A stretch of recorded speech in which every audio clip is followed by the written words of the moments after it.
Hello and welcome. You're watching The Buck Stops here and I'm Barkha Dutt. The big focus continues to be on demonetization. Rahul Gandhi and Narendra Modi have taken their political battle over the notes ban to Uttar Pradesh, where the first political test, of course, will be held of this notes ban. There you can see pictures of Mr. Modi's rally. Rahul Gandhi was there as well. There was a familiar exchange of words with Mr. Gandhi accusing the Prime Minister of firebombing the poor, and the Prime Minister actually hitting back and saying, stop defending the corrupt, let's clean up politics instead. And that is where, in fact, the fount of all black money may well lie. And the black money debate will continue to be dishonest till the government and the opposition, till all political parties are willing to address this particular issue. And on this, we have breaking news tonight. On our news break tonight, the government is considering immediate action against hundreds of political parties. The government is acknowledging that hundreds of political parties may well be what one source called the conduit for black money. Now, this number may well surprise you. The Election Commission is confirming that India has 1,850 registered parties. Guess how many contest elections? Only 400 of these. What does that mean? It means more than 1,400 political parties in India enjoy tax exemptions on the cash donations they receive, do not have to disclose what they get below 20,000 rupees, and they don't even contest any kind of election. Just imagine that. So we cannot talk about black money till we actually hit on these political parties. Now, what does the Election Commission want? The Election Commission has made a very, very clear proposal. It wants all anonymous donations, cash donations above 2,000 rupees banned. What is the current limit? 20,000 rupees. Currently, if a political party receives a donation, even those parties that don't contest elections, below 20,000 rupees, they are not obliged to donate, to disclose it.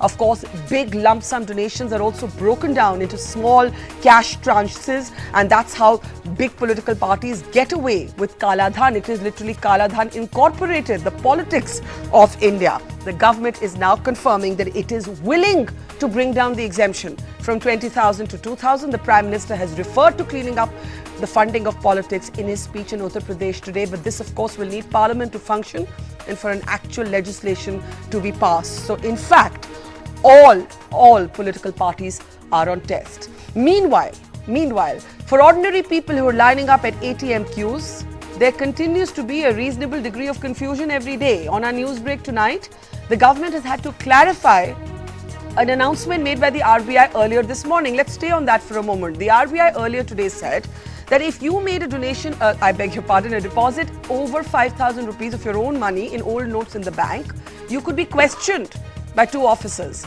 After this created panic and a certain degree of anger, the government has issued this clarification.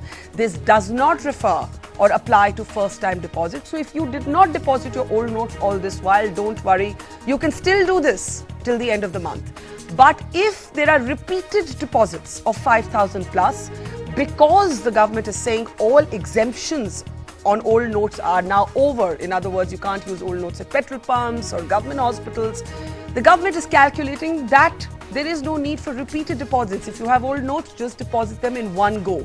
If you don't, you might be laundering. That is the government logic for questioning, which will apply only to repeated deposits of over 5,000 rupees. However, a first-time deposit of over 5,000 rupees will not be questioned. On to our program today with these new rules, new clarifications, and a new indication by the government that 1,400 political parties that do not contest elections but enjoy those tax exemptions, that those will be the first casualty. Are we finally getting some gravity in the black money debate, or will political parties continue to get away while ordinary Indians will continue to pay the price? On the program today, GVL Narasimha Rao of the BJP is with us. We're also joined by Manish Tiwari of the Congress. Lord Meghnad Desai, economist, is with me in the studio. S.Y. Qureshi, former Chief Election Commissioner, is here as well. Why don't I start with you, Qureshi Saab? It is staggering to know that there are more than 1,800 parties and 1,400 of these do not contest elections, but they continue to enjoy all the exemptions that Mr. Rao and Mr. Tiwari's party enjoy. Why is this, and why has the EC never gone to battle over this? Oh yeah, we know. We have been writing to the government for a good 20 years that we should have the power to deregister parties which are non-functional. But the government pays no heed at all. It is such an innocuous reform proposal that has been pending with them, and they have not taken any action. But I believe now the time has come now, at least they should do so now. But Mr. Qureshi, even if hypothetically, and the government at the highest level is indicating to us on this news break that they are willing to in fact bring in legislation that will de-recognize these 1400 parties, what about the other 400 that do contest and continue to enjoy non-disclosure as long as the cash donations to them are below 20,000 rupees? Isn't it crucial to change that? The EC is now proposing bring that level down to 2,000 rupees. Yes, that is a different issue, and separately that also is now due. Again, there we have been demanding that almost 80% of all political donations are totally opaque. We don't know what the source is. So, and we want that they should all become transparent. All sources should be disclosed, and all transactions should be by check. All transactions. Why just 20,000? Why up to 20,000 should be exempt? There is no logic. Particularly in the current context, yes, when even a rickshaw puller and a vegetable vendor is supposed to have the electronic transaction. Now, there is no logic for political parties to be exempt from it whatsoever. Absolutely. And let me take that to GVL Rao. Mr. Rao, the Prime Minister did mention a cleanup of politics today. He said he's raised this at different fora. But the fact is that the one thing that you and the Congress and every other party seems united on is not wanting to change this. Even today, the government is only talking about changing the 1400 parties that do not contest elections. What about the 400 that do? Why should we even have this 2,000 rupee limit? As Qureshi Saab says, if the Panwala has to do Paytm, then let political parties also make every donation public or accept only check donations. No, Barkha, I think it's an interesting proposition. And at a time when we want to go digital, and we want to be totally transparent, and it has to be across the board. And certainly political parties in a democracy are expected to set an example. I totally agree with that. I'm in agreement with the proposal per se, and my party also. Today, Honorable Prime Minister said the Election Commission's recommendation is welcome. But at the same time, you see, up to 2,000 rupees, if you give that exemption, to my mind, it should be coupled with another kind of a measure, like only a certain proportion of your total income can come from these smaller donations. One could be that kind of a safeguard. So that it doesn't become 80% as in the case of the Congress, 50-60% in the case of BJP, 100% in the case of the BSP, communists. I think so that there is some amount of restriction on that. But if you want to make entire and all funding to be totally, say even 1 rupee to be by check transparently, I am willing to concede that also. But let me tell you, there is no culture of donating money to the political parties in this country. And therefore, you could be stifling political parties without any funds, because it was our government in 2003 which gave tax exemptions for giving donations to political parties. But even after that, a lot of people did not want to contribute by way of, let's say, donations by check, transparent way. So my fear is that my fear is if tomorrow political parties are to get completely stifled, you are not to get money. Is that the kind of a best democracy that we want to envisage?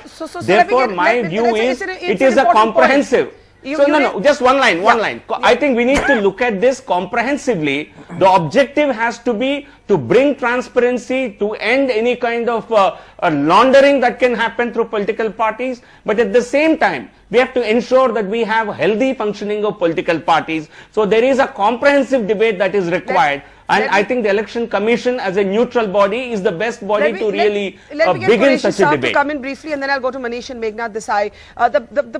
The fact the BJP says that they actually had to create a tax incentive for official donations to political parties, and without that, political parties could be choked of funds. S.Y. Qureshi. Yes, absolutely. I entirely agree that political parties need funds. They cannot be democracy without funds. But I have an alternative proposition. Stop all kinds of private donation. Total ban on private donation is state funding of political parties, not of elections. For every vote that you get, we give you 100 rupees. And I have calculated in the last election, 55 crore votes were cast. That makes it 5,500 crore rupees. That is the total collection all parties together have shown in 5 years. So no need to collect anything from the private sector at all and take it gracefully from the government. Let me bring in Manish GVL. I know you have your hand up. Let me just bring in Manish and Meghnad Desai. Manish, would the Congress in the next session allow the House to function enough that all of you people can come together and amend the law that permits this kind of massive cover for political parties? 1,400 of them do not even contest elections.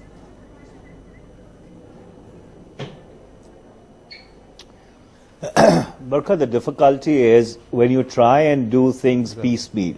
Yes. Political campaign reform or political finance reform and electoral finance reform is an extremely convoluted issue which needs to be dealt with holistically. Yeah. And let me explain what am I saying. You see, it is not only political parties which receive donations and funds. Candidates who contest elections at each level, whether it's the municipal level, at the state level or at the national level, and even at the level of Zilla Parishads and block samitis and panchayats, each of them individually receive donations. Now the law as it stands in terms of the People's Representation Act, which applies to Vidhan Sabha elections and Parliament, does not obligate a candidate to disclose the amount of funds that he has received. It only puts a ceiling on the amount that he can spend, and a ceiling which is violated ad nauseum by anybody and everybody who has contested an election in this country. Yeah. So therefore, what you have is a situation where you are looking at things piecemeal. Today you are saying bring down the level from 20,000 to 2,000. Yeah. My question is why 2,000? When you have Aadhaar having achieved a critical mass, why can't every donation, even if it's 1 rupee, be Aadhaar linked? So therefore, if you are really talking in terms of wanting to clean up the whole system of electoral finance or campaign finance reform, Yes. you cannot only look at it in terms of political parties. You have to look at it in terms of every individual who participates in the democratic process, whether he belongs to a political party or he runs independently. And allow me just 10 more seconds on this entire thing of state funding of elections. Yeah. Now, state funding of elections has been discussed ad nauseum. I remember there was a Dinesh Goswami committee. Yes. My counter argument to that is that donating money or putting your money where your mouth is equally a part of the democratic process. So why should people be left out, you know, if they have a conviction towards a certain cause of putting their hand in their wallet and removing a credit card or whatever note is available these days, excuse me, demonetized or otherwise, and give it to a political party or a candidate? No, demonetized. Okay, 1 minute. Mr. Rao, just give me half a second. I want to bring in Meghnad Desai. We've seen lots of different ideas bounce up here. But the one thing some people might say is that if Mr. Modi's decision to demonetize the currency, taking 86% out in one swift blow, was to tackle corruption, then it cannot be done without addressing political funding. Absolutely. A. B. Meghnad, you wrote a very strong column in the Indian Express saying that the bureaucracy has let down what you believe was a good idea. Now, we keep seeing these norms of the RBI change. Today, this evening, the governments had to clarify on this 5,000 rupee deposits. In fact, we can bring up that clarification. What is your assessment of what's actually happened on the ground so far? I think there are two things. First of all, I'll come to the party political funding later on. You know, having decided that they want to hoover up old money, you know, they had to replenish with new money. I think they were so much concerned about old money that they forgot about new money, and so new money has not been coming in. You know, people, economists talk about helicopter money. Helicopter money is when you throw money for the people. This has hoovered up all the money, and not given out. Not given out new money. And then they're still so worried about old money. They go on making new rules about 5,000 rupees and so on. I say, forget about old money. Enough has been done on that. Let us now start repairing the problem about new money. And why do you put the entire blame on the bureaucracy? Some would say you're making the bureaucrats the fall guys here. Well, you know, there are two things. We know normally that the Prime Minister, when he was Chief Minister, always relied on his chosen team of bureaucrats to implement all his plans. What do you think they've done wrong? Not put enough new money in the system? Not put enough new money in the system. change the rules too often of how much new money you can get out of the system. Yeah. You don't need to change these things every day. And you have to think of special cases like elderly people, senior citizens. You have to think of people who don't have bank accounts. Yeah. Be kind to them. You know, don't blame them for not having bank account. Be kind to them. The people who have cash hoards have bank accounts as well. So I think they should have thought about women, poor people, rural people, elderly people, and some arrangement ought to have been done for them. So I want to come back to political funding later, because I do want GVL Rao and Manish Tiwari to come in on what sometimes has been called the forever changing norms of the RBI. Now, Mr. Rao, of course, we understand that any government and any body has to respond to ever changing circumstances. So one doesn't fault the RBI adapting to new circumstances, but the criticism even from supporters of the original idea, like Meghna Desai, who supported the demonetization principle, is that it's been shoddily implemented by bureaucrats. There's too much confusion in the minds of ordinary people. Take this 5,000 rupee deposit, sir, Mr. Rao. This morning, the RBI guideline on its website says that anybody depositing over 5,000 rupees will be questioned by 2 officials. It is only by the evening that the government is clarifying that this doesn't apply to first-time deposits, but only repeated deposits. So this is the kind of thing that creates panic among people, sir.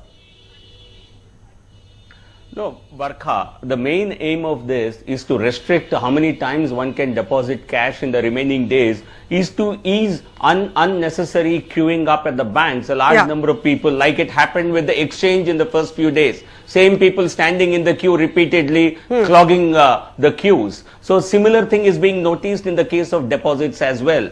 So I think this will only lessen the pressure. Like you said, in a situation like this, you have to react to it, you have to change, you have to adapt to the situation as it develops. You see, in the course of today, I'm sure you have changed your debating topics twice, because you are in the news medium where things change by the hour. Yes, we do. More than twice. More than twice. We change our topics more than twice, as you know from experience. Yes.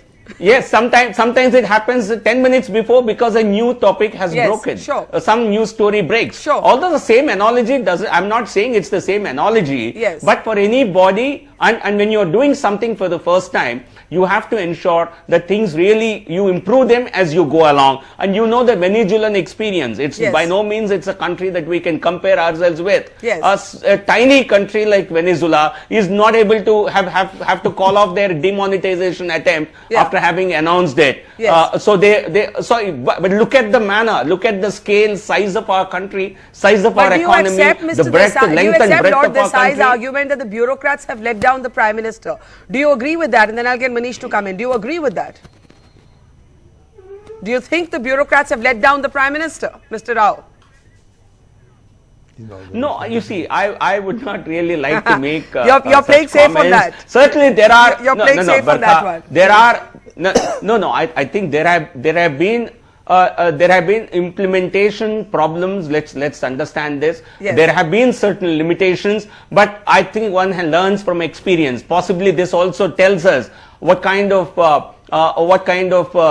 situation one has inherited over decades. I'm not saying just the previous government. I'm not really blaming any party government for it. But it clearly tells us that there are certain inherent implementation challenges that we have to face as we go into the future. But at the moment, I do not really want to let me bring in Manish then. Lay the blame at anyone's Fair doorstep. enough. But Manish, let's bring you in. How much is the Congress actually going to milk this issue? You know, because one of the really odd things that has happened is that Rahul Gandhi blamed Mr. Modi of being personally corrupt.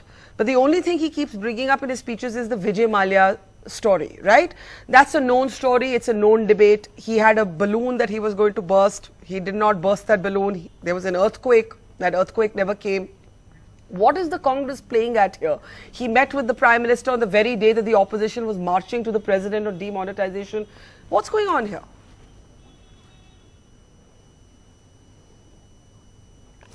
Well, Barkha, demonetization is per se illegal.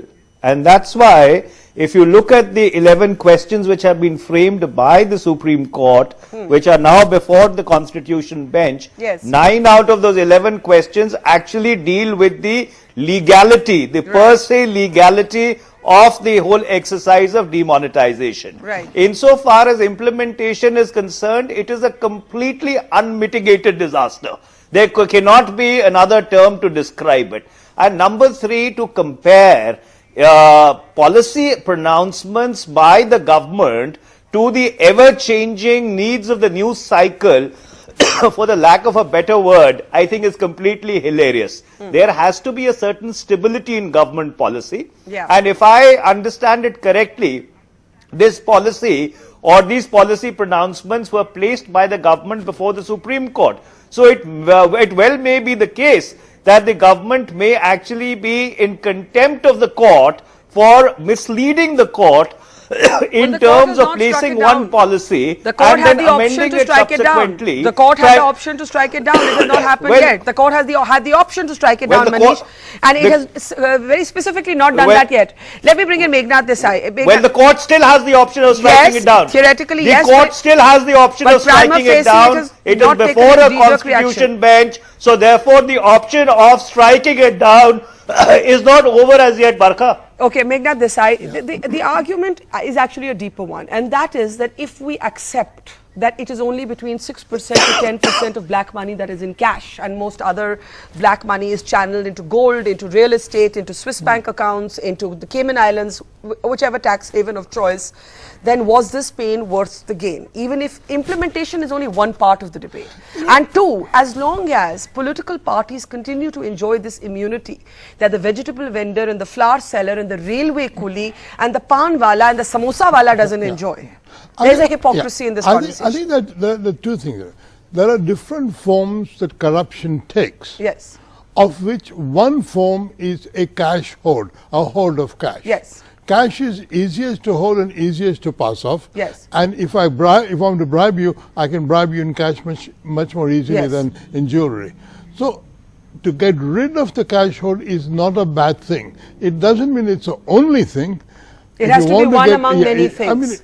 if I have a weak heart and a cancer, whatever it is, it doesn't mean why are you only doing the cancer? Why aren't you also No, but doing there's a everything certain else? charge of hypocrisy that will fall at the doorstep of all political parties if political funding is not addressed. I was hopeful that eliminating cash hoards would change party politics in India, because that is where the cash hoard do the most But sir, all the damage. money may come back in I mean, deposits to the banks. So how will it change how parties are... Mr. Qureshi will tell us how often when elections are going on, they seize, trucks with 75 crores of rupees Sure. and so on. So I think reform of political parties, inability, they should have no ability to receive any cash. Any, donation. not even Any 10 rupees, 100 rupees, 50 rupees, nothing. You want all Paytm. cash donations. Everything is Paytm. You or want whatever. all cash donations to political parties banned. Absolutely banned. Or disclosed. As banned. Banned or disclosed. Banned or disclosed. Because at the Banned, moment below banned, 20,000 banned, doesn't have to be disclosed. banned, banned. And to GVL Rao's point, that would choke the funding of political parties. We'll see. We'll see. I mean, if we are being told Yeah. that without illegal money, political parties can't function, well, Yeah. I'd rather ban the illegality rather than let it I go. need to take 30 seconds. Last comments from Mr. Rao and Manish Tiwari. GVL Rao, go ahead. Yeah, what I said is there are funding requirements for political parties. Yes. One, you can make it completely transparent, but at the same time, minimum requirement funding ought to be, I think, ensured as public funding or state funding, and any private funding has to be accounted for, and there has to be a complete transparency as to what is the source. I think, to my mind, that will work very well, and completely blocking private funding would mean the entire burden would be on the people. The entire burden of fighting elections should be on the people. Is that a fair thing? So we have to strike a balance. So there are many issues that need to be debated and discussed, and the Election Commission must initiate that dialogue right away without any delay, because this is the right time to strike at it. Okay, Meghnad, last word before I move on to our other big story tonight. I think ban all cash donations to political parties. All cash donations.